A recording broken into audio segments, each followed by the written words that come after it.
ختم نبوت کانفرنس گزشتہ سال بھی ہوئی اور اس سال بھی انعقاد پذیر ہے۔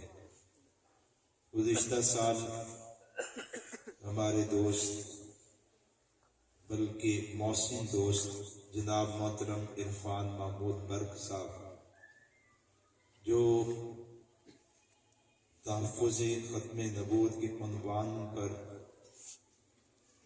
میدان میں اترے اور اپنی پوری جوانی اور پوری زندگی حضور کے نام کر گئے، بغیر کسی ادارے کی سرپرستی کے اور بغیر کسی جماعت کی چھتری کے۔ اس نوجوان نے جس دن سے حضور کا کلمہ پڑھا، قادیانیت پر لعنت بھیجی، اسلام قبول کیا، اس دن سے میدان میں آیا اور آج تک دیوانہ وار، والہانہ، عاشقانہ اور فدائیانہ طور پر حضور کی ختم نبوت کا پرچار کر رہا ہے۔ ایک غیر عالم آدمی ہے،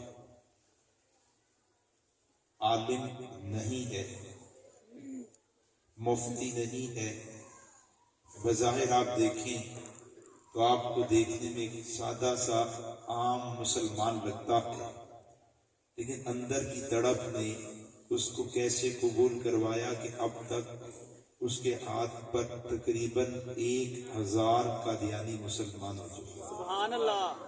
ایک آدمی کا۔ اس سے پتہ یہ چلتا ہے کہ جب آدمی خود کو اللہ کے دین کے لیے وقف کر دے تو اللہ اس کو ضائع نہیں کرتے۔ اللہ رب العزت اس کو کام کے مواقع بھی دے دیتے ہیں اور کام کی صلاحیت اسباب بھی عطا کر دیتے ہیں، لیکن مسئلہ بندے کا اپنا ہے، اندر سے پکا ہے تو رب دین عطا کرتا، کچا ہے تو پھر کبھی آتا ہے، کبھی جاتا ہے، کبھی جڑتا ہے، کبھی ٹوٹتا ہے۔ اللہ ہمیں اندر کا پکا پن عطا فرمائے۔ آج پھر دوسری کانفرنس میں ان دوستوں نے جناب عبدالوارث گل صاحب کو دعوت دی۔ عبدالوارث گل بھی ایسا فرد ہے جو کفر سے اسلام میں آیا اور جس دن سے اس نے کلمہ پڑھا اس دن سے اپنے آپ کو حضور کے دین کے لیے وقف کیا، دوسرے غیر مسلموں تک ایمان پہنچانے کی محنت کا آغاز کیا، تنہا اکیلا چلا، اور آج اس ایک نوجوان کے ہاتھ پر تقریباً 2000 عیسائی مسلمان ہو چکے ہیں۔ سبحان اللہ۔ تقریباً 2000 عیسائی مسلمان ہو چکے ہیں۔ اللہ تعالیٰ ہمیں بھی دعوت ایمان کا یہ مخلصانہ جذبہ عطا فرمائے اور ہمیں بھی ایمان اور اسلام کی قدردانی عطا فرمائے۔ پھر دوسرے بزرگ مہمان استاد محترم شیخ المشائخ حضرت مولانا شیخ مفتی محمد حسن صاحب دامت العظم کو آپ نے سنا کہ جن کے بارے میں معروف مبلغ حضرت مولانا طارق جمیل صاحب جو ایک معتدل مزاج والے انسان ہیں، ہر ایک کے لیے، ہر مسلک، ہر جماعت کے لیے، جو بھی مسلک، جو بھی جماعت دارہ ایمان میں ہے، ہر ایک کے لیے بازو پھیلانے والے ہیں، محبتیں لٹانے والے ہیں، اتحاد محبت کی دعوت دینے والے ہیں۔ وہ ان کے لیے آج سے تقریباً 15-16 سال پہلے کہتے ہیں، جبکہ حضرت والا بھی جوان تھے، عمر مبارک بھی کوئی 35-37 سال کے قریب تھی، تو وہ کہتے تھے کہ پاکستان کا دل لاہور ہے، لاہور کا مرکز اور دل چبرجی ہے، چبرجی کا مرکز اور دل جامعہ محمدیہ ہے، اور جامعہ محمدیہ کا دل مفتی محمد حسن ہے۔ میں نے ایک بار حضرت والا کو بڑے غور سے دیکھا، جائزہ لیا کہ حضور کے اخلاق جن کی دعوت آپ نے عملاً صحابہ کو دی، اپنے کردار سے جن اخلاق صحابہ میں اتارے، وہ اخلاق مفتی حسن صاحب میں کتنے ہیں؟ تو جنہیں صوفیاء اور علماء اخلاق حسنہ رذیلہ کہتے ہیں، ایک ایک خلق کو لایا تو غیر جانبدار ہو کے بیٹھ کے دیکھتا رہا، سوچتا رہا، تو ہر ایک خلق میں حضور علیہ السلام کا نمونہ پایا، حضور کا مقتدی پایا۔ ان کا بیان بھی آپ نے سن لیا۔ اب اس کے بعد نعت بھی ہوئی، اور پھر میرے بیان سے پہلے ہی مختصر سے وقت میں مولانا سفیان غوری صاحب نے سارا نچوڑ آپ کے سامنے بیان کر دیا، نقابت میں خطابت آپ کے سامنے پیش کر دی، اور میرے لیے کچھ چھوڑا ہی نہیں۔ اب میں آپ کے سامنے کیا بات کروں؟ اور پھر مجھے آ کے کان میں کہا، مجمع کو گرما دیا۔ مجمع کو کیا کیا؟ یہ نقیب کا آنے والے مہمان پر احسان ہوتا ہے، اتنے یخ موسم میں بدن کے اندر جذبات میں حرارت پیدا کر دے، تو یہ اس کا احسان ہوتا ہے۔ انہوں نے مجھ پر احسان کیا، لیکن مجھے مشکل میں ڈال دیا۔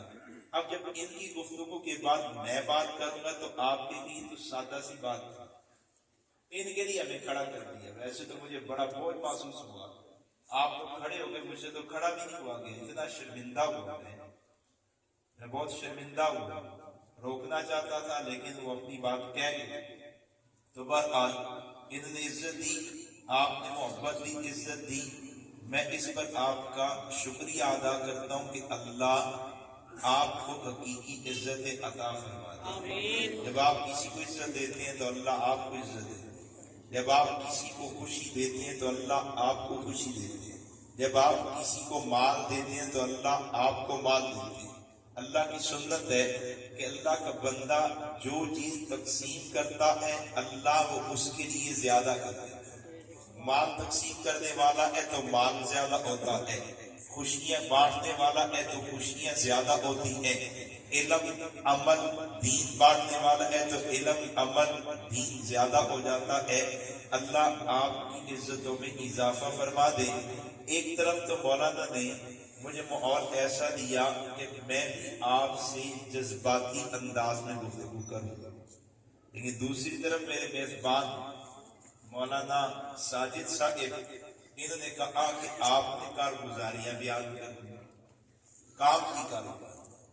ان کی غرض مولانا چلے گئے، ان کی غرض مولانا سفیان صاحب کی غرض یہ توجہ کیجیے گا کہ بھائی مجمع کے ایمانی جذبات کو گرمایا جائے۔ کیوں؟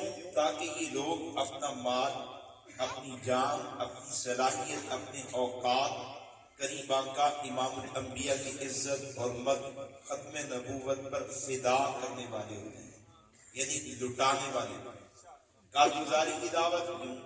تاکہ احباب کے سامنے یہ بات آئے کہ قادیانیت ہمارے علاقے کے اندر، ہمارے شہر کے اندر، ہمارے صوبے کے اندر، ہمارے ملک کے اندر اور اس دھرتی پر کیا ارتدادی مہم چلا رہی ہے، اسلام اور نبی علیہ السلام کی ختم نبوت کو کتنا نقصان پہنچا رہی ہے کہ جب بندہ دیکھتا ہے کہ میرے دین کو نقصان پہنچ رہا ہے، میرے بھائیوں کے ایمان خراب کیے جا رہے ہیں، تو درد دل رکھنے والا صاحب ایمان اس کے اندر بھی جذبات اٹھتے ہیں کہ یار وہ باطل کے لیے میدان میں ہے تو میں حق کے لیے میدان میں آؤں گا۔ اب دونوں کی دعوت کا مقصد ایک ہے کہ آپ لوگ عقیدہ ختم نبوت کے عنوان پر اپنا مال، اپنی صلاحیت، اپنے اوقات، اپنی جان لگانے والے بن جائیں اور والہانہ فدائیانہ تعلق حضور کے ساتھ قائم کرنے۔ میں اپنا بیان نہ بھی کروں، صرف آپ سے ایک سوال کروں تو میری بات تو پوری ہو جاتی ہے، اور وہ سوال یہ ہے، کیا حضور کی ذات ایسی ہے کہ جن سے وفا کروانے کے لیے گرمائش اور گرم کرنے کی ضرورت ہے؟ حضور کی ذات ایسی ہے؟ بھئی ایک ماں اس محلے میں جتنے لوگ ہیں، اس پیچھے محلے میں جتنے لوگ ہیں، دائیں بائیں کے محلوں میں جتنے لوگ ہیں، اس سارے لوگ اپنی ماں کی عزت کے دفاع کے لیے خود سے تیار رہتے ہیں. کوئی تنظیم تحریک شاد باغ میں، بھگت پورہ میں، جناب آس پاس کے علاقے، بلکہ پورے آپ کے ضلع لاہور میں کوئی ایک تنظیم ایسی نہیں ہے جس کا مشن، کاز، نظریہ، سوچ یہ ہو کہ اپنے لاہوریوں کو، لاہور والوں کو، جوانوں کو بیدار کرنا ہے کہ جوانوں اپنی ماں کی عزتوں کا دفاع کرو. کوئی تنظیم نہیں ہے. ہر جوان اپنی ماں کی عزت پر پہرا دیتا ہے.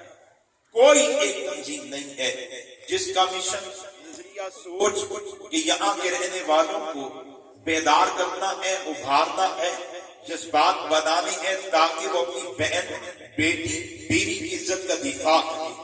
ہم نے ان کو جھنجھوڑنا تاکہ اپنے مال، جائیداد، گھر بار، زمین، اپنے کاروبار، دکان کی حفاظت کا انتظام کریں. ہم از خود ماں کو جانتے ہیں تو ماں کی عزت کا دفاع کرتے ہیں. ہم خود سے بیٹی کی حیثیت جانتے ہیں، بیٹی کا دفاع کرتے ہیں. ہم خود سے بہن کا مقام جانتے ہیں، بہن کی عزت کا دفاع کرتے ہیں. گھر بار کی حیثیت معلوم ہے، جائیداد، کاروبار کو جانتے ہیں، اہمیت جانتے ہیں. اپنے کاروبار پر وقت بھی دے رہے ہیں، حفاظت بھی کر رہے ہیں، گھر کی بھی حفاظت ہے.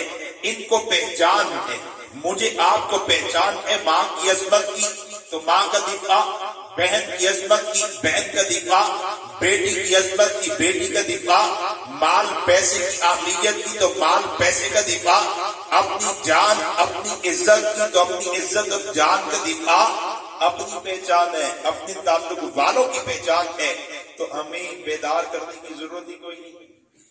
ہم تو بڑے غیرت مند لوگ ہیں بھائی، اس میدان میں بڑے غیرت مند. میں کالج پڑھتا تھا تو ساتھ کرکٹ بھی کھیلتا تھا. میں نے محلہ لیول میں دوستوں یاروں کی ٹیم میں بھی تھا، کلب میں بھی تھا. تو ایک دن ہمارا کسی اور محلے کی ٹیم کے ساتھ میچ. میں اپنے ایک دوست کے گھر آیا، دروازہ بجایا، وہ باہر نہیں آیا. پھر بجایا، نہیں آیا. پھر بجایا تو وہ آیا، تاخیر ہو گئی. میں نے 3 بار دروازہ، 4 بار دروازہ بجایا تب آیا. جیسی وہ آیا تو میں نے اسے بہن کی ایک گالی دی. بہن کی گالی دی. وہ ایک دم چپ کر کے کھڑا ہو گیا. میں نے پھر اسے ٹوکا اور میں نے کہا چل یار پہلے لیٹ کرا دیا. وہ پھر یوں کھڑا. میں نے کہا خیر ہے چل.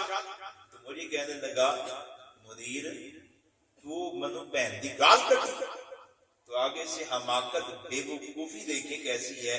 میں نے اس کو میں کبھی سچی مچی کٹی. ہم گالی کی اتنے عادی ہوئے یار دوست، گندی غلیظ گالیاں دی جاتا ہے. ہم کہتے ہیں کبھی سچی مچی کٹی ہو، مذاق دی گال سی نہ ہو. یاری دوست اس لیے ہوتی ہے کہ اپنی ماں بہن بیٹیوں کی قسمت عزت پامال کروا جاؤ. بے غیرت بن جاؤ، بے حیا بن جاؤ. اس نے وہی کہا تو منو بہن دی گال کٹی یار میں کبھی سچی مچی کٹی. پھر اگلا جملہ تو میری بہنوں کی کہتا ہے کہ ابا جی